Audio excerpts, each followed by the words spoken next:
À Pittsburgh, un groupe de braqueurs masqués s'enfuit d'un appartement pour monter dans une camionnette poursuivie par la police. La camionnette prend la direction d'un tunnel et l'une des criminelles, dotée de pouvoirs surnaturels, fait s'effondrer l'arche du tunnel. Le conducteur de la voiture de police voit l'arche tomber juste devant lui et freine brutalement, bloquant ses collègues. En sortant de sa voiture, il réalise que tout cela n'était qu'une hallucination. La jeune fille au pouvoir surnaturel a du sang qui coule de son nez et porte sur son poignet un petit tatouage avec le numéro 008. Dustin, Mike et Lucas décident de récolter le plus d'argent possible. Mike entre dans la chambre de sa sœur Nancy et vole l'argent de sa tirelire. Même si Nancy le surprend, il prend l'argent et s'enfuit à vélo. Dustin fouille toute la maison et récupère $1, tandis que Lucas tond le gazon et gagne $5.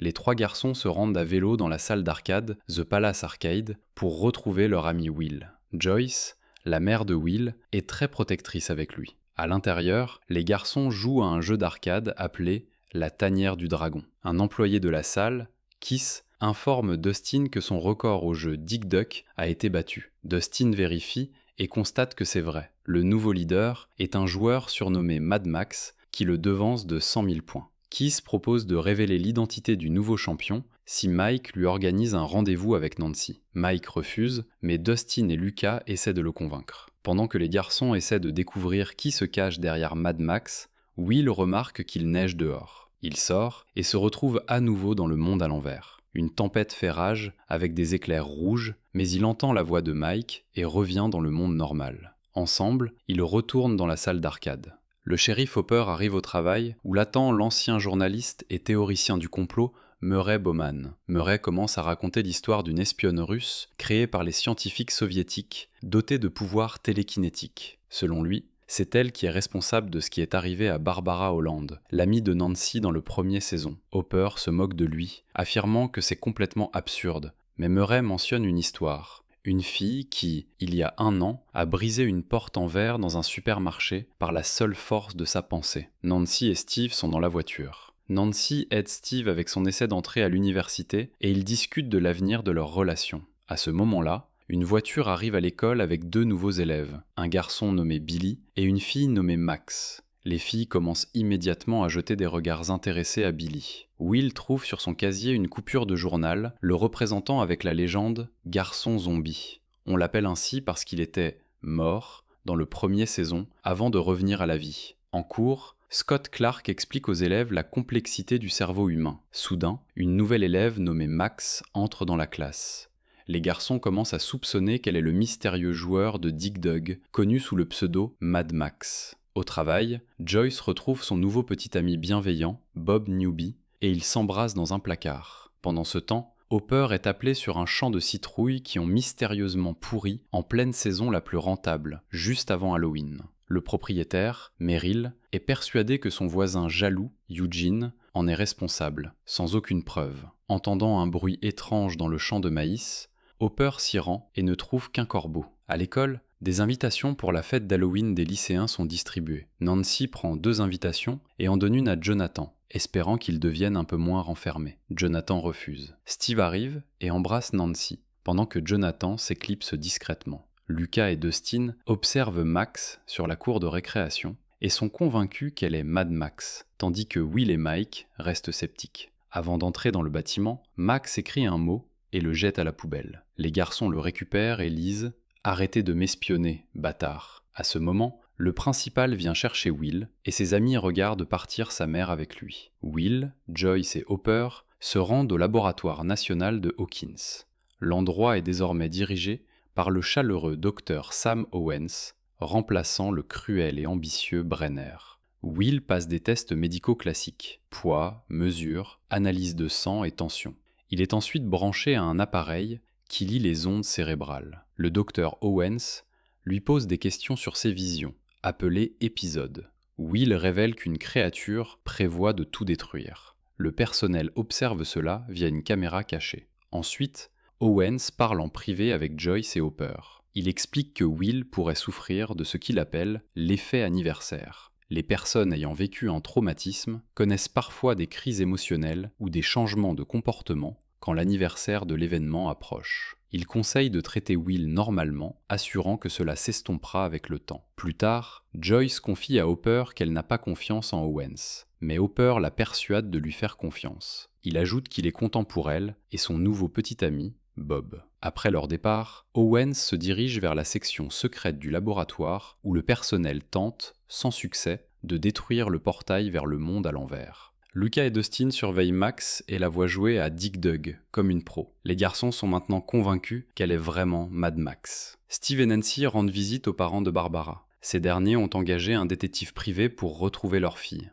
Comme un bon détective coûte cher, ils ont décidé de vendre leur maison pour financer l'enquête. Nancy est bouleversée et se réfugie dans les toilettes pour pleurer. Pendant ce temps, comme Mike a volé l'argent de Nancy, ses parents lui disent qu'il doit maintenant vendre quelques jouets lors d'une vente de garage pour rembourser sa sœur. Mike accepte. Dans le sous-sol, Mike essaie de contacter 11 avec sa radio. Il le fait tous les jours depuis 352 jours, depuis sa disparition. Comme d'habitude, pas de réponse. Soudain, une voix se fait entendre dans la radio. Mais ce n'est pas 11, c'est Dustin. Il annonce à Mike que la nouvelle fille rousse de leur classe est en réalité le joueur Mad Max, mais Mike refuse d'y croire. Lucas et Dustin rentrent chez eux. Sur le chemin du retour, Dustin entend un bruit dans la poubelle. Pensant que c'est son chat, il n'y fait pas attention. Jonathan entre dans la chambre de Will et le voit en train de dessiner un comic où il se représente en garçon zombie. Will s'énerve, expliquant que ses amis et sa mère le traitent comme un fragile handicapé et qu'à l'école, on le prend pour un psychopathe. Jonathan répond que c'est cool d'être un psychopathe et qu'il préférerait être ami avec garçon zombie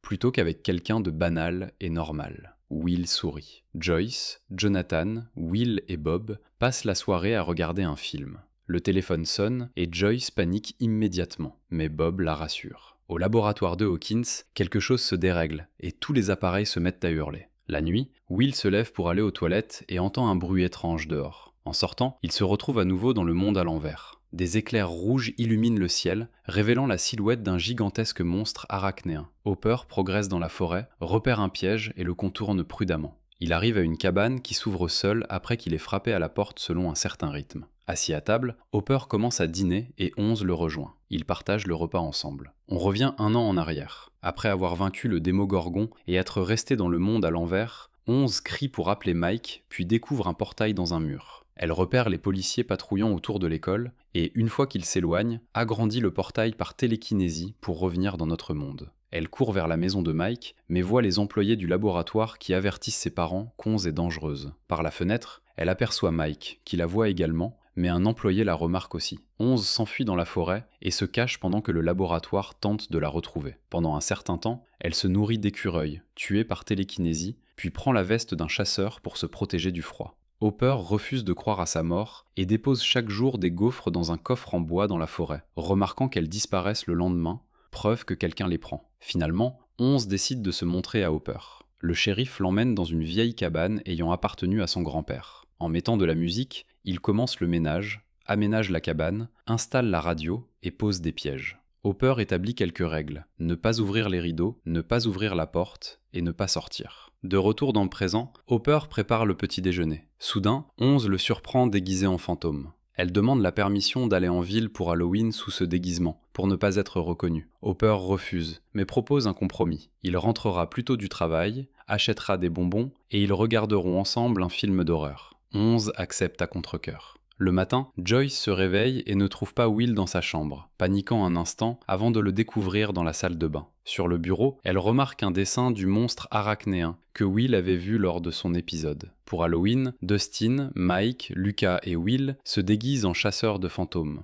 Les mamans les prennent en photo avec enthousiasme. Tous nos héros arrivent à l'école à vélo, fiers de leur costume. La joie est pourtant gâchée. Lucas et Mike ont choisi le même personnage, Venkman. Mike pensait que Lucas prendrait Zedmore, mais Lucas s'énerve et accuse Mike de racisme. Rapidement, leur dispute est éclipsée par le fait qu'aucun autre élève n'est venu déguisé. Ils se sentent mal à l'aise. Dustin et Lucas veulent se rapprocher de Max, qu'ils trouvent cool, mais hésitent à l'aborder. Joyce montre le dessin de Will à Hopper et explique que l'arrière-plan ressemble à sa cour. Assis à table, ils se remémorent brièvement leur adolescence passée à l'école ensemble. Au laboratoire, un homme en combinaison spéciale, équipé d'une caméra, est envoyé dans le monde à l'envers. Il atteint le générateur, change un élément et répare la panne survenue plus tôt. À la bibliothèque de l'école, Nancy aperçoit une fille ressemblant à Barbara et reste figée un instant, incapable de détourner le regard. Steve la distrait pour la faire bouger. Nancy confie que sa conscience la tourmente et qu'elle veut dire la vérité aux parents de Barbara. Steve lui rappelle que s'il révèle quoi que ce soit, il risque la prison pour le meurtre de Barbara, car personne ne croirait l'histoire du Démogorgon. Il lui propose de profiter de la fête d'Halloween pour se comporter comme des ados idiots et insouciants pendant un moment. Nancy accepte. Lucas et Dustin se décident enfin à parler à Max et tentent de l'inviter à faire le tour des maisons pour des bonbons, mais elle refuse. Eugene, un fermier, se rend au commissariat de Hawkins pour se plaindre que toute sa plantation de citrouilles a pourri.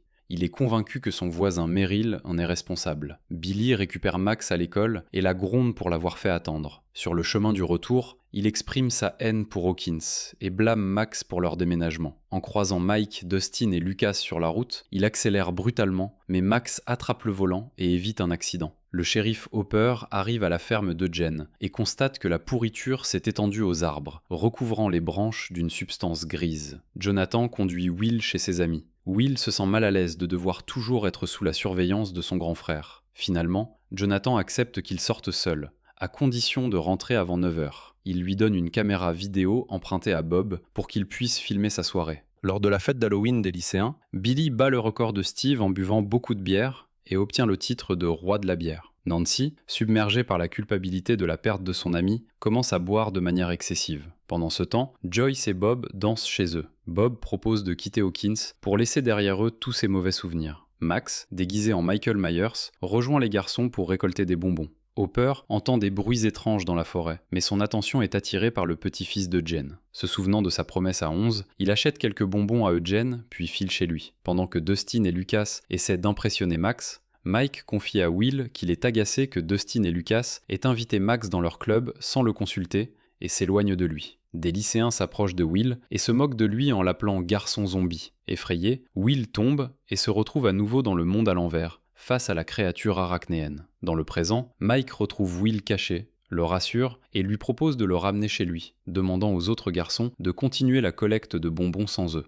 Jonathan arrive à la fête d'Halloween où Nancy l'avait invité. Nancy est fortement alcoolisée. Steve tente de lui retirer son verre, mais elle renverse accidentellement l'alcool sur elle-même. Ils se retirent ensemble dans la salle de bain où Nancy dit à Steve que leur histoire d'amour est n'importe quoi. Steve est vexé et s'en va. Will raconte à Mike son épisode dans le monde à l'envers et la vision du gigantesque monstre. Il demande à Mike de garder le secret car personne d'autre n'est au courant. Jonathan ramène Nancy, ivre, chez elle et la couche. Avant de partir, il entend qu'elle murmure son nom. Hopper rentre chez lui et s'excuse auprès d'11, qui s'est enfermée dans sa chambre. Malgré ses excuses, elle ne sort pas. 11 allume la télévision sur des parasites pour couvrir la voix de Hopper, puis se bande les yeux et plonge dans le vide. Elle y voit Mike, assis avec sa radio, essayant de la contacter pour la 353e fois. Il lui dit qu'il lui manque. 11 enlève son bandeau et fond en larmes. Dustin rentre chez lui et entend encore le bruit dans la poubelle. En regardant à l'intérieur, il découvre une créature reptilienne. À l'abri de sa mère, il la place dans l'aquarium de ses tortues et la nourrit avec une barre chocolatée 3 Musketeers, remarquant que la créature craint la lumière. Dustin décide de l'appeler D'Artagnan, ou simplement Dart. Endormi sur un livre sur les reptiles, il ne remarque pas que Dart tremble et siffle dans l'aquarium. Au petit déjeuner, 11 pardonne à Hopper de ne pas être venu pour Halloween. Elle dit qu'elle veut voir Mike. Hopper promet que cela arrivera bientôt, mais ses paroles ne la satisfont pas, car il ne tient pas souvent ses promesses. En colère, 11 lance une assiette sur Hopper par télékinésie et retourne dans sa chambre. Dustin se rend à la bibliothèque et veut emprunter plusieurs livres sur les reptiles, mais on lui refuse l'accès car il n'a pas rendu ses précédents emprunts. Il décide donc de voler les livres et s'enfuit. Bob conduit Will à l'école en lui racontant une histoire de son enfance. Lors d'une foire locale, un clown l'avait terrifié, et ce clown lui est apparu en rêve pendant plusieurs mois. Un jour, dans un rêve, Bob a trouvé le courage de se défendre contre le clown, et les cauchemars ont disparu. Il conseille à Will de ne pas fuir ses peurs. À l'école, Lucas raconte à Max une version inventée des événements survenus 1 an plus tôt, soit lors de la première saison. Clark explique aux élèves l'histoire de Phineas Gage, un homme qui a survécu à un accident où un barreau de fer lui a traversé le crâne. À ce moment, Dustin arrive en retard en cours et informe ses amis et Max qu'après la classe, ils doivent se retrouver au club radio. Là, Dustin leur montre Dart. Will reconnaît immédiatement la créature comme celle qu'il avait recrachée dans la salle de bain l'année précédente. Hopper note sur une carte tous les endroits où la substance visqueuse est apparue et conclut que l'épicentre se situe à le laboratoire. Pendant un match de basket, Billy se moque de Steve pour le ridiculiser devant tout le monde et lui voler sa popularité. Nancy intervient et éloigne Steve. Steve rappelle à Nancy ce qu'elle lui avait dit lors de la fête d'Halloween et, face à son incapacité à avouer ses sentiments, il s'en va. Bob rend visite à Joyce et lui raconte qu'en visionnant sa caméra, il a vu Will se faire harceler par les autres, traité de garçon zombie. Hopper se rend au laboratoire et montre à Owens la carte avec les endroits touchés par la substance, expliquant que tout provient de la laboratoire. Owens promet d'enquêter. Jonathan explique à Nancy que c'est Steve qui lui a demandé de la ramener chez elle pour se couvrir. Nancy admet qu'elle pourrait avoir vraiment cessé d'aimer Steve. Puis, elle remarque un élève écoutant quelque chose sur un dictaphone et improvise un plan. Elle propose à Jonathan de sécher les cours restants. 11, ignorant toutes les règles de Hopper, quitte la maison. Dans la forêt, elle voit une femme jouer avec son enfant et se rappelle que Hopper lui avait raconté que sa mère était morte en la mettant au monde. Dans le présent, 11 demande à la femme où se trouve le lycée de Hawkins. Après avoir obtenu la réponse, elle détourne l'attention de la femme par télékinésie et disparaît brusquement. Joyce visionne l'enregistrement d'Halloween et remarque que la caméra présente des parasites au moment où Will fait son épisode. En mettant la vidéo sur pause et en observant de près, elle distingue une silhouette sombre dessinée par le bruit de l'image. Elle applique une feuille sur l'écran et compare les contours avec le dessin de Will. Ils correspondent étrangement. À l'école, Will raconte à Mike l'origine de la créature que Dustin a trouvée. Alors que Dustin s'apprête à la montrer à Clark, Mike et Will interrompent sa démonstration. Billy se tient à côté de sa voiture avec une fille. Quand elle appelle Max sa sœur, Billy la réprimande sévèrement, lui ordonnant de ne plus jamais le dire. Mike et Will expliquent à Dustin et Lucas d'où vient Dart, et tous commencent à se demander quoi en faire. Mike propose de le confier à Hopper, mais Dustin refuse catégoriquement, sachant qu'Hopper le tuerait. Il libère Dart de sa boîte spéciale pour observer son comportement, et sous leurs yeux, il développe 2 pattes supplémentaires. Mike tente de l'éliminer, mais Dustin l'en empêche. Quand Max crochette la serrure et ouvre la porte de la pièce où se cachent les garçons, Dart s'échappe. Nancy et Jonathan appellent la mère de Barbara pour convenir d'un rendez-vous au parc, sans savoir que les agents de la laboratoire Hawkins écoutent leur conversation.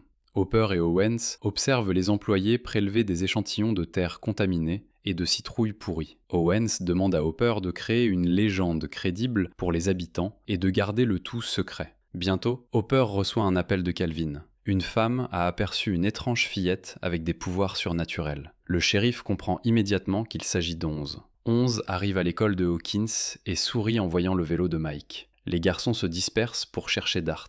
Mike croise Max dans le gymnase. Elle aussi cherche la créature. Max lui demande pourquoi il ne veut pas qu'elle rejoigne leur club. Mike répond qu'ils n'ont pas besoin d'un nouveau membre, mentionnant involontairement 11 et révélant qu'il ne veut personne pour la remplacer. Max commence à tourner autour de Mike en skateboard, lui disant qu'elle pourrait être la pilote du club. Mike sourit. 11, jalouse, utilise la télékinésie pour faire tomber Max. Réalisant que c'est sûrement 11, Mike sort en courant du gymnase, mais elle a déjà disparu. Joyce appelle Monsieur Clark et, apprenant qu'il est absent, fonce vers l'école. Will trouve Dart dans les toilettes et le signale aux amis par radio. Quand Dart grogne sur lui, Will prend peur et s'enfuit, puis subit un nouvel épisode et se retrouve dans le monde à l'envers. Dustin est le premier à retrouver son petit protégé et le cache sous sa casquette, sans le montrer à personne. La créature se montre amicale et obéissante. Dans le monde à l'envers, Will aperçoit un gigantesque monstre arachnéen.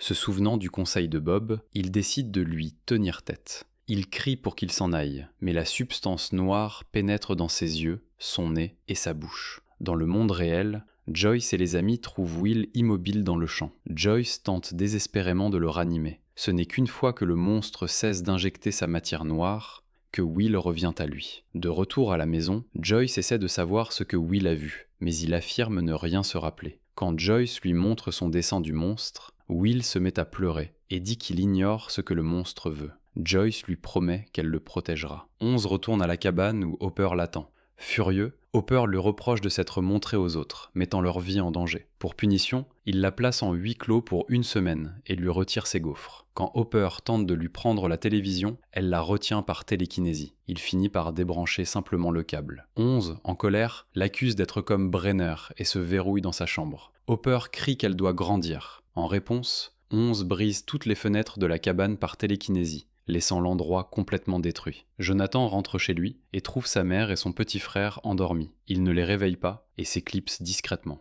Les paupières de Will commencent à trembler seules. Nancy demande à sa mère l'autorisation de passer la nuit chez une amie. Dans la scène suivante, elle monte dans la voiture de Jonathan pour aller rencontrer les parents de Barbara. Joyce prend la température de Will et remarque qu'elle est de 35,5 degrés. Elle comprend que le corps de son fils est très froid. Elle prépare un bain chaud, mais Will refuse. Joyce insiste, affirmant qu'il faut réchauffer son corps. Mais Will répond qu'il aime le froid. Dustin continue de cacher et nourrir Dart, qui grandit très vite. En allant à l'école, Dustin remarque que ses amis cherchent toujours la créature disparue. Hopper a cloué les fenêtres de la cabane et pense à s'excuser auprès d'11, mais il finit par lui ordonner de ranger la maison et s'en va. Billy recommence à se moquer de Steve devant tout le monde lors d'un match de basket. Dans le vestiaire, Billy et son ancien meilleur ami Tommy raillent Steve en évoquant que Nancy a séché l'école avec Jonathan la veille. Au parc, attendant la rencontre avec les parents de Barbara, Nancy et Jonathan remarquent que tous les regards sont sur eux. Ils décident de partir, mais la voiture ne démarre pas. Un homme s'approche et leur ordonne de le suivre. Hopper arrive chez les Byers et découvre qu'il fait très froid à l'intérieur. Will étant assis dans sa chambre en sous-vêtements. Hopper tente de parler à Will, mais celui-ci a du mal à expliquer ce qui lui arrive. Joyce lui demande alors de dessiner. Will produit des dizaines de dessins avec des lignes bleues. Hopper y voit des gribouillages sans sens, mais Joyce remarque que les dessins se connectent entre eux. Ensemble, ils commencent à reconstituer une sorte de mosaïque à partir des dessins de Will. Mike appelle chez les Byers, mais personne ne répond. Il organise alors une réunion au club radio, sans Max. Là, il raconte à Lucas et Dustin l'épisode de Will lors d'Halloween. Ils décident de se séparer. Mike va vérifier Will chez les Byers, tandis que Lucas et Dustin continuent de chercher Dart. Après le départ de Hopper, 11 commence à ranger la cabane. Sous le fauteuil du canapé, elle aperçoit par hasard une trappe menant au sous-sol, où elle découvre des documents secrets du laboratoire Hawkins, dont une photo de ses parents, son père et Terry Ives. Dans le complexe du laboratoire, Owens montre à Nancy et Jonathan les locaux, les assurant que ceux responsables des erreurs passées ne sont plus là. Il descend avec eux au sous-sol et leur montre le portail, qui s'affaiblit sous l'effet du feu. Owens explique que détruire complètement le portail est impossible, mais qu'on peut le contenir grâce au feu. Il insiste. Personne ne doit savoir pour le portail, surtout pas les Russes, car entre leurs mains, il pourrait devenir une arme redoutable. Max, énervé que les garçons lui cachent quelque chose, demande des explications à Lucas. Quand il refuse de parler, elle s'énerve et part. Son frère Billy observe la scène. Une fois assise dans sa voiture, Billy lui ordonne de ne pas fréquenter les Noirs. Le shérif arrive dans le champ de citrouilles, prend une pelle et commence à creuser. 11 prend une photo de sa mère et une radio, puis se bande les yeux et se projette dans le vide. Là, elle voit une femme dans un fauteuil à bascule qui répète les mêmes mots. Arc-en-ciel, 3 à droite, 4 à gauche, respire, tournesol, 4,50. Le sens de ces mots sera révélé plus tard. 11 s'approche de sa mère, qui s'arrête et l'appelle par son vrai nom, Jane. 11 essaie de la toucher, mais rien ne se passe. Elle enlève son bandeau et pleure. Mike arrive chez Will, mais Joyce lui dit que son fils est malade et qu'il doit se reposer seul. Nancy et Jonathan quittent le laboratoire et prennent la route. En chemin, Nancy avoue avoir enregistré le monologue d'Owens. Quand Jonathan demande si elle compte toujours dénoncer le laboratoire, Nancy confirme. Dustin rentre de l'école et sa mère ne trouve toujours pas le chat. Dans sa chambre, il découvre l'aquarium cassé et Dart en train de manger le chat mort. L'animal se retourne et pousse un cri perçant. Il est clair que Dart vient du monde à l'envers. Hopper creuse un petit trou dans le champ de citrouilles et remarque un orifice. En le frappant à la pelle, il s'agrandit, révélant un passage. Descendant, Hopper se retrouve dans un long tunnel sombre. Pendant ce temps, Joyce termine presque la grande mosaïque avec les dessins de Will. Will explique à Mike qu'il ressent et voit exactement ce que le monstre perçoit, comme s'il partageait un seul esprit. Dans les tunnels, Hopper entend un hurlement effrayant, puis de la substance visqueuse jaillit du plafond sur lui.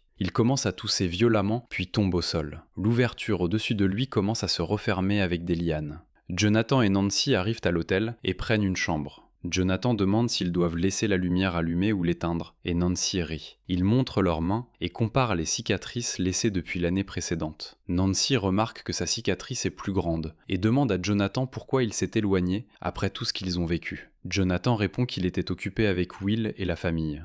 Nancy dit qu'elle attendait une initiative de sa part avant de recommencer à sortir avec Steve. Will se réveille en panique et prévient sa mère que le shérif Hopper est en danger. Joyce tente de le joindre, mais tous ses appels restent sans réponse. Hopper reprend conscience dans le tunnel et réalise que l'air est toxique. Il se fabrique un masque avec le manche de son uniforme et avance en laissant derrière lui des marques de cigarettes pour ne pas se perdre. Un tentacule glisse derrière lui. Au petit déjeuner, Lucas demande à son père comment s'excuser auprès de sa mère. Le père lui conseille de dire d'abord « désolé », puis de faire ce qu'elle souhaite. Après le repas, Lucas enfourche son vélo et va chez Max, remarquant en chemin que la mère de Dustin cherche désespérément son chat. Dustin fait semblant de parler au téléphone, puis informe sa mère qu'on a aperçu son chat en dehors de la ville. Quand elle part, Dustin enfile son équipement de hockey et trace un chemin avec des tranches de saucisses de sa chambre jusqu'à la cave à l'extérieur. Son plan, attirer le petit Démodog dans la cave.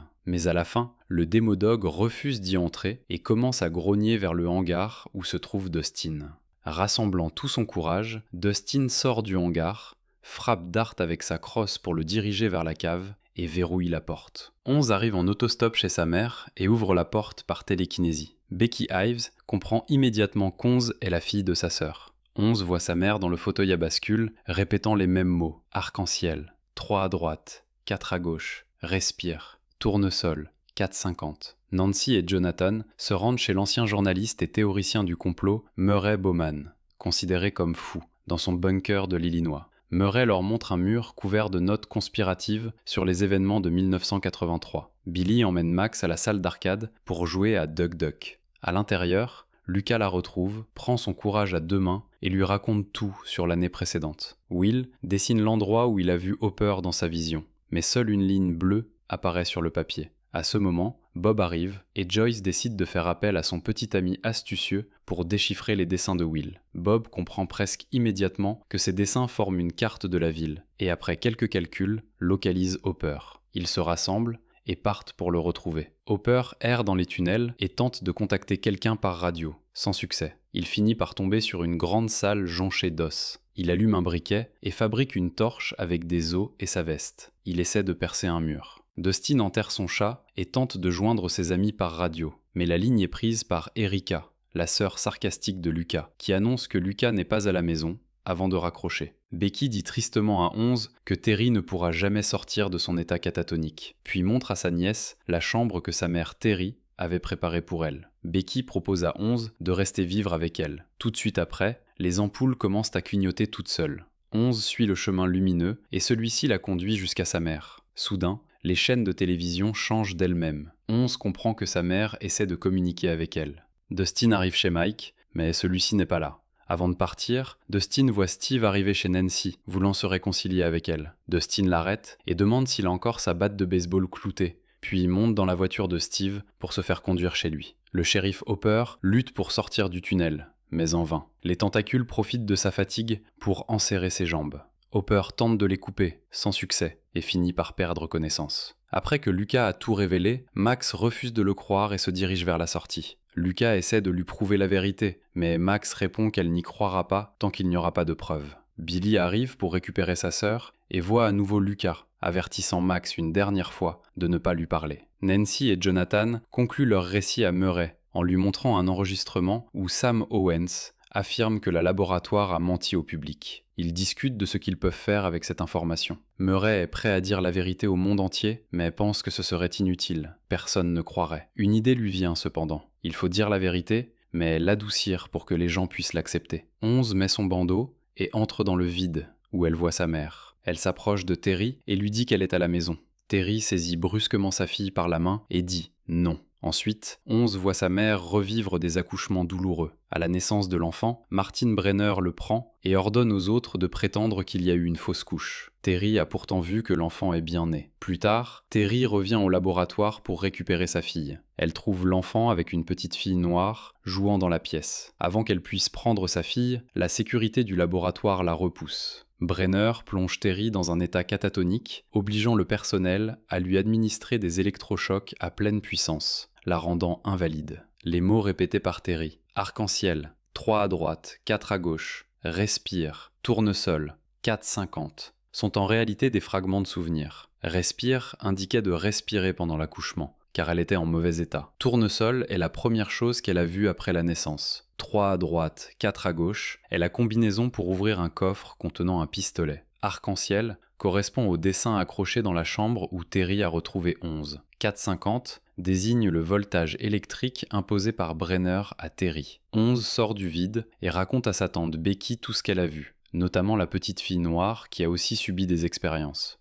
Elle décide qu'il faut la retrouver. Becky et 11 fouillent les documents laissés par Terry et trouvent une photo de cette fille. 11 essaie de la localiser avec ses pouvoirs, mais sans succès. Allongée dans la chambre préparée pour elle par sa mère, 11 tente à nouveau de voir la fille noire et l'aperçoit en vision, debout près d'un feu dans le vide. Cette fois, elle a réussi à la localiser. Toute joyeuse, 11 va annoncer la nouvelle à Becky, mais elle tombe sur de mauvaises nouvelles. 11 entend Becky appeler le commissariat pour joindre le shérif Hopper.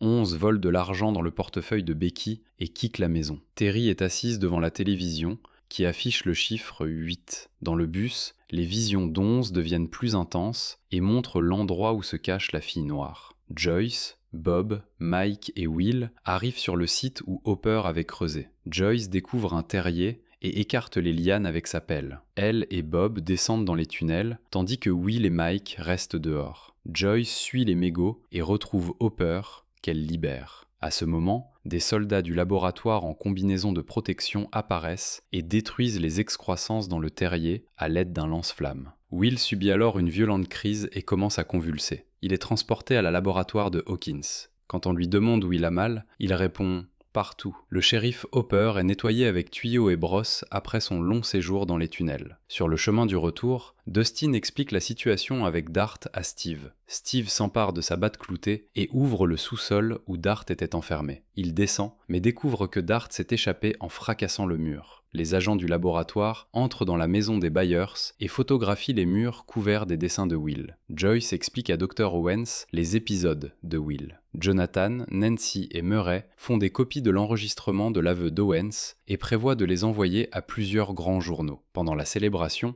Murray remarque immédiatement la tension entre Nancy et Jonathan et leur propose de passer la nuit dans le même lit, mais Jonathan refuse, disant qu'ils sont amis. Finalement, Nancy et Jonathan dorment séparément. Nancy est contrariée et va vers la chambre de Jonathan, mais il se tient déjà à la porte et ils s'embrassent pour la première fois. Lucas apprend par sa petite sœur que Dustin a essayé de le joindre par radio. Quand Lucas tente de contacter Dustin, celui-ci dit qu'il a presque trouvé Dart et lui demande de venir à la décharge de la ville. Joyce raconte à Bob les événements de 1983 et Bob lui suggère encore de réfléchir à un déménagement dans un autre état. Will se réveille au laboratoire, mais a partiellement perdu la mémoire. Il reconnaît sa mère et Mike, mais pas Bob, Owens ou Hopper.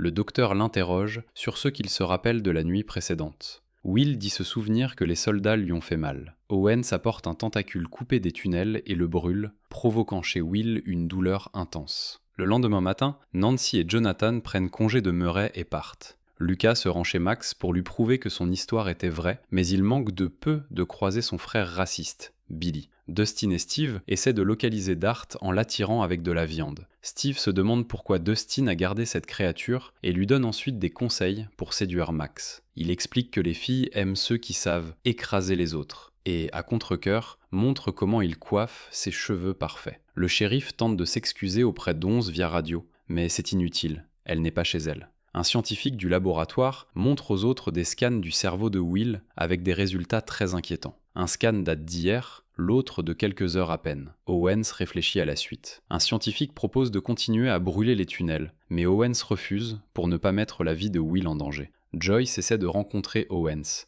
mais les gardes la bloquent. Will regarde le pistolet d'un garde et dit à Mike qu'il sait comment vaincre le monstre. Lucas et Max retrouvent Dustin et Steve. Pendant que Lucas et Dustin se disputent à propos de Max, Steve et Max préparent une embuscade pour le monstre, bien que Max doute encore de l'existence des Démodogs. Jonathan et Nancy rentrent chez les Byers et trouvent la maison vide, couverte de dessins. Jonathan découvre un Polaroid du laboratoire.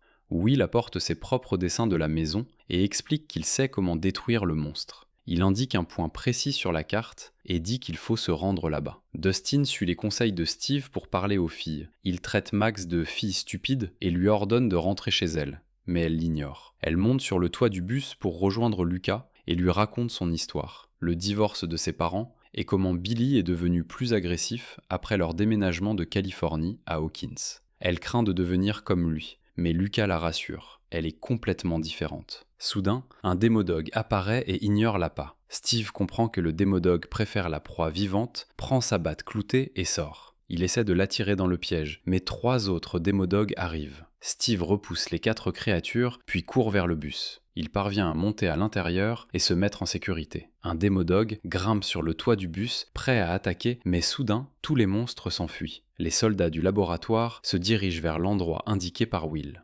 Inquiet, Will s'excuse et explique qu'il m'a forcé à le faire, parce qu'ils l'ont contrarié. Mike comprend immédiatement et court prévenir les soldats que c'est un piège, mais les gardes l'empêchent de passer. Sur le radar, des dizaines de démodogs apparaissent et éliminent rapidement les soldats. Quand Hopper regarde par la fenêtre dans le trou, un démodog grimpe au bord. 11 arrive à Pittsburgh et se dirige vers l'endroit de ses visions, un entrepôt abandonné dans un quartier défavorisé où elle a vu la jeune fille noire. Rapidement, elle tombe sur un gang d'outsiders assis autour du même feu que dans sa vision. Un des voyous, un mohican, s'approche d'11 en brandissant un couteau, mais panique en voyant des araignées ramper sur sa main et lâche son arme. À ce moment apparaît Callie, la jeune fille noire de la vision d'11. 11 lui montre une photo de journal et démontre ses pouvoirs de télékinésie en prenant le couteau du bandit à distance. Elle se présente comme Jane. 11 et Callie comparent ensuite leurs poignets tatoués et se serrent dans les bras. Callie explique qu'elle n'a pas de télékinésie, mais qu'elle peut manipuler les esprits et créer des illusions à volonté.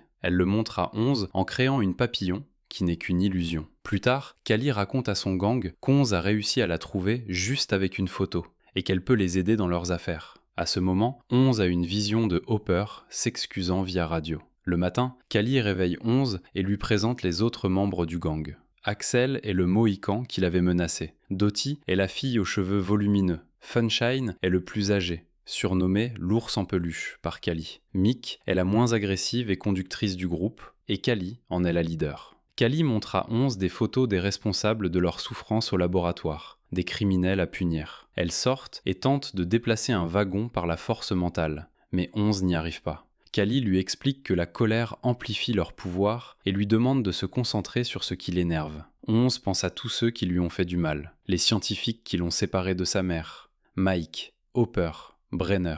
Avec un immense effort, elle attire le wagon à elle. Callie lui montre ensuite la liste des méchants ayant travaillé au laboratoire. 11 reconnaît Ray Carroll, celui qui a plongé sa mère dans le catatonique. Grâce à ses pouvoirs, 11 le localise. Le gang se prépare à agir, donnant à 11 un look plus punk. Ils arrivent à l'adresse de Ray. Dans la maison, la télévision s'éteint seule, puis les bandits masqués apparaissent. Callie et 11 retirent leurs masques. Au début, Ray ne les reconnaît pas. Callie utilise ses pouvoirs pour que Ray les voie comme des petites filles et lui demande s'il se souvient. Ray implore pardon et promet de les conduire à Brenner en échange de sa vie. Il affirme que Martin Brenner est toujours vivant et pourra les mener à lui. Comprenant qu'11 pourra retrouver Brenner grâce à sa télékinésie, Callie ordonne à 11 de tuer Ray. 11 commence à l'étrangler mentalement, mais voit une photo de Ray avec ses filles et décide de l'épargner. Callie sort un pistolet pour tirer, mais 11 le repousse. À ce moment, la police arrive et le gang doit fuir. Dans leur refuge, Callie parle à 11 et lui reproche de refuser la vengeance, qu'elle considère comme une faiblesse, racontant qu'elle-même l'a été autrefois. À ce moment, 11 voit Brenner derrière elle, répétant les paroles de Callie. C'est une illusion créée par Callie. Callie propose un choix à 11. Revenir à Hawkins et vivre comme avant, ou rester avec elle pour se venger de sa mère en tuant Brenner. 11 s'assoit sur le lit et se remémore des moments heureux avec ses amis, comment Mike lui a donné son nom et comment elle aidait Hopper à aménager sa cabane. Elle voit aussi Hopper nerveux devant le panneau de contrôle du laboratoire et Mike essayant d'accéder à la salle de contrôle pour les prévenir du piège. Réalisant que ses amis sont en danger, 11 décide de retourner à Hawkins. Entre-temps, le bâtiment est encerclé par la police. Le gang de Callie engage le combat. Callie bloque la police avec ses pouvoirs, créant une illusion d'un mur métallique qui s'élève jusqu'au ciel. Le gang saute dans le fourgon. Callie tend la main à 11, mais celle-ci choisit de partir pour Hawkins. La bande s'échappe sans elle. 11 monte dans un bus et une voyageuse bavarde entend qu'elle va retrouver ses amis. La scène change. Le Démodog sorti du trou tente de briser une vitre que, selon Owens, il ne devait pas pouvoir casser. D'autres Démodogs apparaissent et frappent aussi la vitre, qui commence à se fissurer, forçant tout le monde à fuir. Owens active l'alarme et descend avec Hopper, tandis que les autres scientifiques prennent l'ascenseur et se font attaquer par les Démodogs. Pendant ce temps, Mike prend une seringue de somnifère et explique que Will doit être endormi car le monstre voit tout à travers ses yeux. Will hurle qu'on ne peut pas l'endormir. Joyce demande à Will s'il sait qui elle est. Après un instant, Will répond qu'elle est sa mère, mais Joyce hésite à le croire. Comprenant que les monstres les ont localisés grâce à Will, Joyce l'endort. À ce moment, le shérif et Owens entrent dans la pièce. Le shérif prend Will dans ses bras et tout le monde s'enfuit. Incapable de s'éloigner, il se réfugie dans une salle de sécurité. L'électricité s'éteint dans tout le bâtiment. Will, Joyce, Mike, Hopper, Bob et le docteur Owens se retrouvent coincés dans le laboratoire. Pendant ce temps, Suzanne, la mère de Max, rentre chez elle et découvre que sa fille est absente. De son côté, Billy se fait des grimaces devant le miroir. Son père entre et lui ordonne d'aller chercher sa demi-sœur. Steve, Max, Lucas et Dustin rentrent chez eux. Steve révèle accidentellement à Max et Lucas que Dustin a gardé Dart, ce qui met Lucas en colère. Dustin leur rappelle que Lucas a violé la règle du club en racontant à Max les événements de l'année précédente. Pendant que Lucas et Dustin se disputent, Steve entend le rugissement d'un Démodog et tout le monde se dirige vers la source du bruit, la National Laboratoire de Hawkins. Owens explique qu'il faut qu'une personne redémarre le générateur au sous-sol pour rétablir l'électricité. Sinon, le bâtiment reste verrouillé et impossible à quitter. Bob se porte volontaire. Lui et Hopper récupèrent la carte d'identité et la radio d'un garde mort. Hopper donne son arme à Bob et lui dit de revenir si quelque chose tourne mal, ajoutant que si les portes s'ouvrent, il ne doit pas l'attendre et sortir immédiatement. Nancy et Jonathan arrivent au laboratoire, perplexes. Pas d'électricité, pas de sécurité. Steve, Max, Lucas et Dustin sortent alors du bois. Bob cherche le générateur au sous-sol, le trouve et rallume l'électricité. Un Démodog descend l'escalier vers lui, mais Owens active le système d'arrosage et le monstre s'enfuit. Bob sort du sous-sol, oubliant le pistolet de Hopper, et Owens décide de rester derrière pour sacrifier sa sécurité et permettre aux autres de s'échapper. Le shérif et Joyce se précipitent vers la sortie. Bob, par miracle, évite un Démodog en se cachant dans une armoire. En sortant, il fait tomber une serpillière qui attire l'attention du monstre. Il fuit à nouveau et parvient à atteindre la sortie, où il retrouve Joyce. Juste au moment où tout semble calme, un Démodog force la porte et attaque Bob. Hopper sort Joyce du bâtiment, tandis que Jonathan arrive en voiture pour les rejoindre. Tout le monde arrive chez les Byers. Mike remarque un des casse-têtes que Bob a apporté et le montre aux autres. On découvre que Bob avait fondé le club de radio au lycée et avait acheté tout le matériel de sa poche. Mike dit qu'ils doivent venger Bob. Dustin craint qu'ils ne puissent pas affronter une armée de Démodogs. Mike explique que s'ils arrêtent le monstre arachnéen, tous les Démodogs seront détruits, car ils sont liés. Dustin compare le monstre à un personnage de leur jeu de rôle Donjons et Dragons, le flagelleur mental, capable de contrôler les esprits par ses pouvoirs. Joyce sort de la chambre et confirme qu'il faut tuer le monstre pour sauver Will et venger Bob. Mike comprend que Will peut leur indiquer comment l'arrêter, à condition de cacher sa position. Le groupe nettoie le hangar des Byers et renforce les murs. Nancy remercie Steve d'avoir protégé les enfants. Dustin s'excuse auprès de Lucas d'avoir gardé Dart.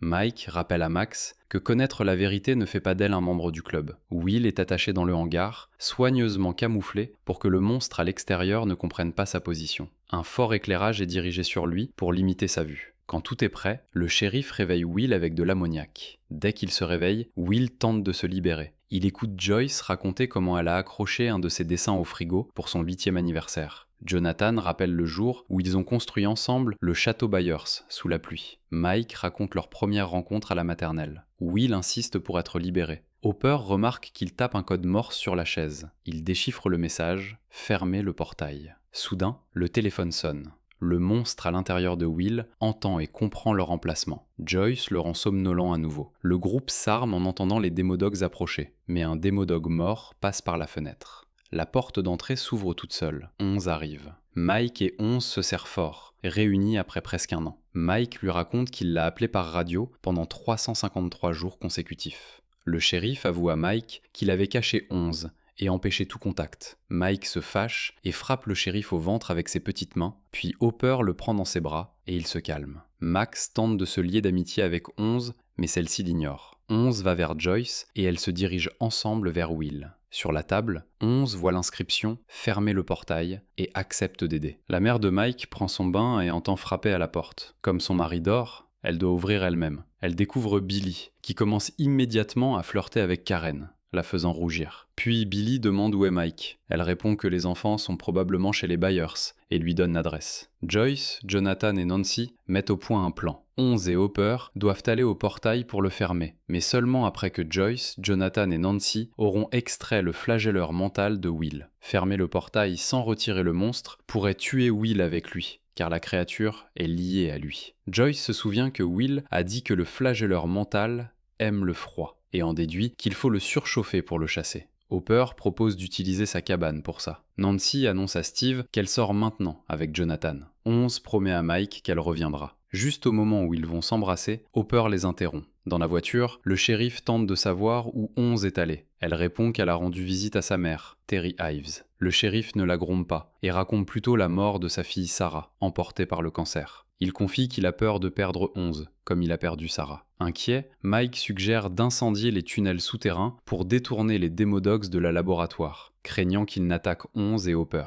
Steve refuse, car il a promis de les protéger. La discussion est interrompue par le moteur d'une voiture. Billy arrive, envoyé par son père pour retrouver Max. Steve sort pour l'affronter. Billy met facilement Steve à terre, puis entre dans la maison. Il trouve sa demi-sœur Max avec Lucas et plaque Lucas contre le mur. Steve intervient et frappe Billy de toutes ses forces. Mais Billy est robuste et à peine affecté. Steve répète plusieurs coups. Billy rit, puis engage un vrai combat et domine presque Steve. Max intervient, endort son demi-frère avec un somnifère et prend les clés de sa voiture. Joyce, Jonathan et Nancy arrivent à la cabane de Hopper et attachent Will sur le lit, équipant la cabane d'un foyer allumé et de plusieurs radiateurs. Will se réveille en hurlant, exigeant qu'on le libère et répétant qu'il souffre. Nancy et Jonathan se prennent la main. Joyce regarde Will, submergé par la culpabilité, mais sa détermination se renforce en pensant à Bob. Elle met les radiateurs à pleine puissance. Hopper et 11 arrivent à la laboratoire. 11 est submergé par différents souvenirs. Le shérif la guide dans les couloirs et sur l'escalier, il trouve Owens, blessé mais encore vivant. Hopper lui panse la jambe et le présente à 11. Il lui demande s'il pourra aider 11 à vivre normalement si tout le monde survit, et Owens accepte. Pendant ce temps, Steve reprend conscience dans la voiture de Billy et remarque qu'il se dirige quelque part. Au volant, Max peine à les conduire jusqu'aux fouilles de Hopper.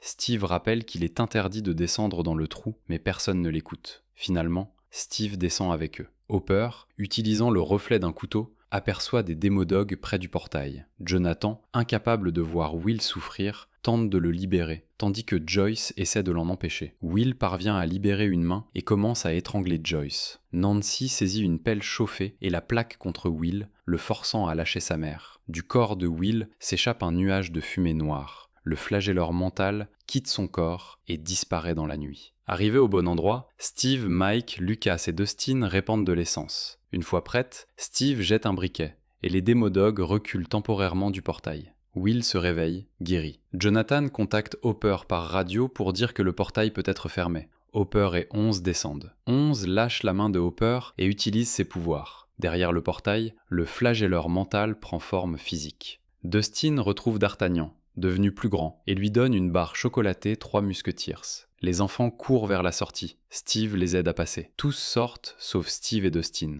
Les Demodogs approchent en rugissant. Steve prend la batte de baseball de Jonathan, prêt à se défendre, mais les Demodogs passent à côté et foncent vers 11. Hopper tire sur les Démogorgons qui tentent d'attaquer 11. 11 se souvient des paroles de Kali. La colère augmente ses pouvoirs. Elle pense à Martin Brenner et sa torture. Sa force croît au point qu'elle lévite. Des tentacules surgissent du portail et la lumière de la ville s'intensifie. 11 repousse le flagelleur mental dans le monde à l'envers, détruisant les Demodogs. Finalement, le portail est fermé avec succès. Hopper la serre dans ses bras et lui dit qu'elle a parfaitement réussi. Un mois plus tard, Murray Bowman observe avec satisfaction la fermeture de la laboratoire Hawkins. À la télévision, un journaliste explique la raison. Selon lui, une fuite de substances radioactives a eu lieu, provoquant la mort de Barbara Holland. Barbara reçoit des funérailles dignes. Le shérif Hopper retrouve Owens, rétabli, dans un café. Owens a fabriqué un faux acte de naissance, déclarant 11 officiellement fille de Hopper et lui donnant le nom complet de Jane Hopper. Un an passe. Le dessin de Will représentant Bob en super-héros est accroché sur le réfrigérateur chez les Byers. À l'école, les préparatifs pour le bal de neige battent leur plein. Joyce apprend à Will à danser, tandis que Mike photographie sa mère. Lucas se tient devant le miroir, répétant comment inviter Max à danser. La mère de Dustin a adopté un nouveau chaton, et Dustin, suivant le conseil de Steve, s'est fait coiffer comme lui. Steve conduit Dustin à l'école, lui donne quelques conseils supplémentaires et lui souhaite bonne chance. Lorsque la musique lente commence au bal, Lucas invite maladroitement Max à danser, et elle accepte. Dustin les observe, triste, car il comptait inviter Max. Une camarade de Will l'invite à danser. Dustin tente de convier une lycéenne, mais elle refuse. Il propose alors à d'autres, mais toutes déclinent. Il reste seul et pleure. Nancy le remarque et l'invite à danser. Pendant qu'il danse, Nancy confie à Dustin qu'il a toujours été son préféré parmi les amis de Mike. Joyce et Hopper fument dehors et repensent à Bob. 11 arrive au bal et Mike, qui l'attendait depuis toujours, l'invite à danser. Pendant la danse, Lucas embrasse Max et Mike embrasse 11. La scène finale montre le monde à l'envers, où l'être arachnéen, le flagelleur mental, plane au-dessus de l'école. Abonnez-vous,